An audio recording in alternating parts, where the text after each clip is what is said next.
Guys मैं हूँ अभी गोरखपुर में और चलते हैं गोरखनाथ मंदिर। हम जहाँ खड़े हैं वहां से मंदिर की दूरी है 6 किलोमीटर, तो अपने ई रिक्शा लेकर पहुंचते हैं।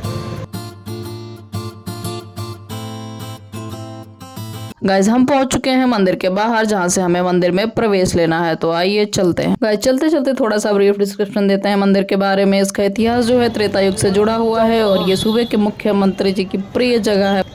गाइस इस मंदिर की पहचान सिर्फ गोरखपुर में ही नहीं बल्कि अपने भारत देश में ही नहीं बल्कि अपने पड़ोसी देश नेपाल में भी इसका बहुत महत्व है। वहाँ गाइस नेपाल की मुद्रा पर भी बाबा गोरखनाथ के चरण पादुकाओं को विशेष स्थान दिया गया, जिससे आप इसकी प्रसिद्धि का अनुमान लगा सकते हैं। मंदिर नाथ संप्रदाय की शक्ति का केंद्र माना जाता है और मंदिर परिसर में दिख जाएंगे आपको घरेलू सामान की कुछ दुकानें, पूजा पाठ का सामान और प्रसाद के लिए कुछ एक दो रेस्टोरेंट वगैरह भी यहाँ हैं। और ये सनसेट हमारा पीछा कर रहा है, या हमें सनसेट का हमें नहीं पता, लेकिन एक दूसरे का पीछा करते करते हम अपने गंतव्य स्थान तक पहुंच ही जाते हैं। और अब हम लेंगे मैंडेटरी प्रसाद, जो कि हर मंदिरों के बाहर सजा के रखा ही जाता है, जिसमें विशेष प्रकार की प्रसाद और सामग्री रहती है।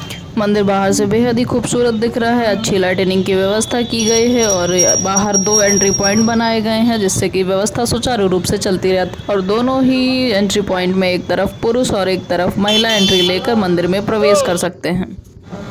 गाइस अब सिक्योरिटी चेक इन करा के हम मंदिर में करते हैं प्रवेश। और आप आइएगा तो माचिस, चाकू और कोई नुकीली चीज जैसी सामान मत लेके आइएगा, वरना आपका 2-4 मिनट का समय यहाँ एंट्री पॉइंट पे ही जाया हो जाएगा।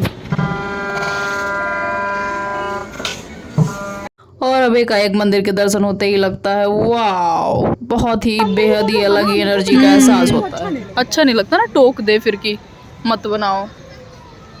और मंदिर के अंदर कैमरे का प्रयोग प्रतिबंधित है, लेकिन आज के दौर में दर्शन से ज़्यादा तो फोटो जरूरी हो रखी है, तो हम कहाँ रह पाएंगे प्रयोग करे बिना, सभी यूज कर लेते हैं। और गाइस अब हम चलते हैं अपने स्लीपर और शूज़ को ठिकाने लगाते हैं, जिसके बाद हमें मेन मंदिर में प्रवेश मिलेगा। और यहाँ काउंटर पे सब टोकन लेकर अपने अपने शूज़ स्लीपर दे रहे हैं, लेकिन हम ऐसा नहीं करने वाले हैं।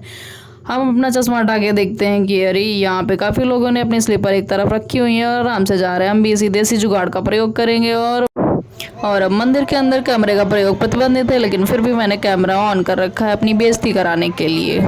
और अब चलते हैं मंदिर के अंदर, जितना आपको दिखा पाएंगे उतना दिखाते हैं और उसके बाद हम मेन जगह पहुंच जाएंगे जहां हमें दर्शन करने हैं। और फिर इस लंबी लाइन वाला पड़ाव पार करके हम पहुंच जाते हैं बाबा गोरखनाथ के दर्शन करने। और मुझे ये लगता है कि अगर ऐसे ही दर्शन करने थे तो मुझे घर में ही कर लेने चाहिए थे, क्योंकि आप ठीक से वहाँ कुछ देख भी नहीं पाते हैं, लेकिन एक एनर्जी होती है जिसे हम महसूस करने मंदिरों तक जाते हैं। मंदिर के दूसरे हिस्से में गाइस महंत और योगी लोग आज तक जितने हुए हैं उन सभी लोगों की प्रतिमाओं को स्थापित किया गया है। यहाँ पर एक अलग एनर्जी है और आप काफ़ी सोच में पड़ जाएंगे। गाइस अब बढ़ते हैं मंदिर के दूसरे हिस्से में। और ये मंदिर गाइस, ये मंदिर 52 एकड़ की जमीन में फैला हुआ बहुत ही विस्तृत मंदिर है। कई हिस्सों में बनाया गया है। इसमें एक टेम्पल लाइब्रेरी भी है, म्यूजियम है, और 2 हिस्सों में 3 हिस्सों में अलग अलग तरीके से कुछ मंदिर भी हैं। यहाँ लोग काफ़ी श्रद्धापूर्वक दर्शन कर रहे हैं। और अब हम आगे बढ़ते हैं। यहाँ मुझे मिलती हैं एक आंटी जी, जो मुझसे कहती हैं बेटा मेरा एक फ़ोटो निकाल देना। इनका फ़ोटो खींचने के बाद मुझे एक अलग खुशी का एहसास होता है।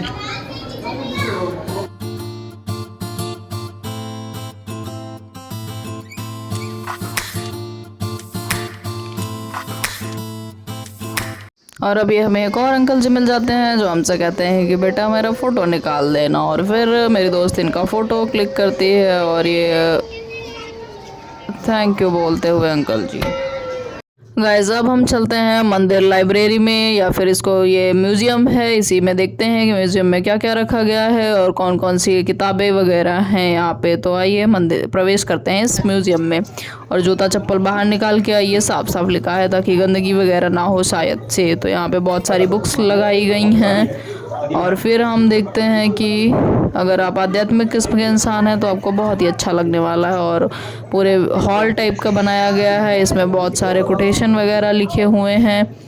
अगर आपको बढ़िया ना लगे तो निकास द्वार का रास्ता लेकर वापस भी आ सकते हैं। और यहाँ पे बहुत सारे प्रतिमाएं भी स्थापित की गई हैं, जिनको आप एक एक करके देख सकते हैं।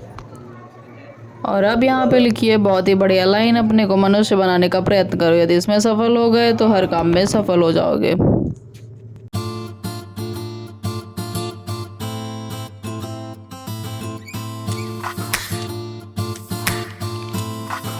और ये मंदिर के एक और हिस्से में है भीम सरोवर, जहाँ लोग बोटिंग एरिया बनाया गया है। आराम से बच्चे बोटिंग वगैरह कर लेते हैं और आपको भी थोड़ा बैठ के सुकून मिलने वाला है। लेकिन गर्मी का मौसम है तो यहाँ उतना अच्छा लग नहीं रहा था, काफ़ी उमस लग रही थी। और देखते हैं, थोड़ी देर बैठते हैं फिर निकलते हैं यहाँ से। बस ऐसा नहीं लग रहा हाँ लग ह्यूमिडिटी रहा है बहुत थोड़ा ज्यादा सा, वैसी है। हल्की फील हो रही है थोड़ी सी।